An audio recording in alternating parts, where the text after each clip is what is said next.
friends, welcome back to my YouTube channel. I Diya. ഇന്നത്തെ video എന്ന് പറയുന്നത് ഇന്ന് രാവിലെ ഞാൻ ഫസ്റ്റ് ഷോയ്ക്ക് തന്നെ നമ്മുടെ വർഷങ്ങൾക്ക് ശേഷം എന്നുള്ളൊരു മൂവി കണ്ടു. മൂവി കാണാൻ പോകുമ്പോൾ തന്നെ റിവ്യൂ ഒക്കെ എടുക്കണം എന്ന് വിചാരിച്ചിട്ട് ക്യാമറയൊക്കെ ആയിട്ടാണ് ഞാൻ പോയത്. ബട്ട് എനിക്ക് തോന്നിയില്ല, ഒരു റിവ്യൂ എടുക്കാൻ വേണ്ടിയിട്ട് തോന്നിയില്ല. ഇങ്ങനൊരു റിവ്യൂ ചെയ്യണം എന്ന് പോലും എൻ്റെ മൈൻഡിൽ ഉണ്ടായിരുന്നില്ല. പിന്നെ കുറേ ആൾക്കാർ ഫിലിം എങ്ങനെയുണ്ട്, ഫിലിമിൻ്റെ റിവ്യൂ ചെയ്യാത്ത എന്താണെന്ന് എന്നോട് ചോദിച്ചതുകൊണ്ട് മാത്രം രാത്രി ഇപ്പം ഒരു 11:30 മണി ആയിട്ടുണ്ടാവും എന്ന് തോന്നുന്നു ഞാനിപ്പോൾ ഈ വീഡിയോ എടുക്കുമ്പോൾ. സത്യം പറഞ്ഞാൽ ആ മൂവി എനിക്ക് ഇഷ്ടപ്പെട്ടോ ഇഷ്ടപ്പെട്ടില്ലേ എന്നൊന്നും ഞാൻ പറയുന്നില്ല. എൻ്റെ ഹോണസ്റ്റ് ആയിട്ടുള്ള അഭിപ്രായം ഞാൻ പറയാം. ഞാൻ വളരെ പ്രതീക്ഷയോടു കൂടിയാണ് ഞാൻ ആ ഫിലിം കാണാൻ പോയത്. കാരണം നിവിൻ പോളി, ധ്യാൻ ശ്രീനിവാസൻ, അജു വർഗീസ്, ആസിഫ് അലി, പ്രണവ് മോഹൻലാൽ ഇവരെല്ലാവരുടെയും ഒരു കൂട്ടുകെട്ടാവുമ്പം ഒരു അടിപൊളി മൂവി ആയിരിക്കും നമുക്ക് തരുന്നത് എന്ന് വിചാരിച്ചിട്ടാണ് ഞാൻ പോയത്. ബട്ട്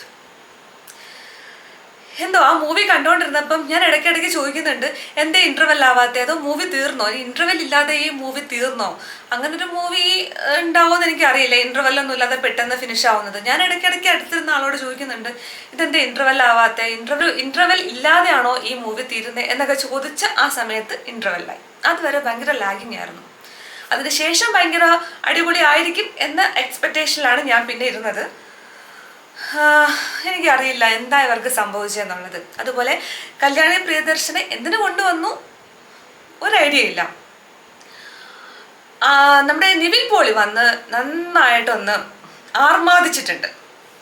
നിവിൻ പോളിക്ക് പറയാനുള്ളതെല്ലാം നിവിൻ പോളി വെട്ടിത്തുറന്ന് പറഞ്ഞു. അത് മാത്രമേ എനിക്ക് ആ മൂവിയിൽ ഇഷ്ടപ്പെട്ടിട്ടുള്ളൂ. ബാക്കി എന്താണ് സംഭവിച്ചതെന്നുള്ളത് എനിക്കറിയില്ല. പിന്നെ ഇതിൽ മുരളി എന്ന കഥാപാത്രത്തെ അവതരിപ്പിച്ച നമ്മുടെ പ്രണവ് മോഹൻലാൽ ഇടയ്ക്കിടയ്ക്ക് ഈ ഫിലിമിന് മിസ്സാവുന്നുണ്ട്. എന്തിനാണ് മിസ്സാവുന്നത് എന്നുള്ളതിനൊരു റീസൺ എനിക്ക് ആ ഫിലിം കണ്ടിട്ട് മനസ്സിലായില്ല. എനിക്ക് കണ്ട എൻ്റെ കുഴപ്പമാണോ എന്നും എനിക്കറിയില്ല. അതൊരു ആവശ്യമില്ലാത്ത ഒരു മിസ്സിങ് ആണ് അവിടെ നടക്കുന്നത്. പിന്നെ പറയുവാണെങ്കിൽ നമ്മുടെ ആ ഫിലിം എടുത്തിരിക്കുന്ന മേക്കിംഗ് ഒക്കെ കൊള്ളാം, ബാക്ക്ഗ്രൗണ്ട് സ്കോറും ഒക്കെ ആവറേജ് ഓക്കെ, ഭയങ്കര സംഭവമാണെന്നൊന്നും ഞാൻ പറയുന്നില്ല, കൊള്ളാം അത്രയും. പിന്നെ ഫിലിം കാണാൻ പോകുന്നതും കാണാതിരിക്കുന്നതൊക്കെ നിങ്ങളുടെ ഇഷ്ടമാണ്. ഇത് എൻ്റെ മാത്രം അഭിപ്രായമാണ്.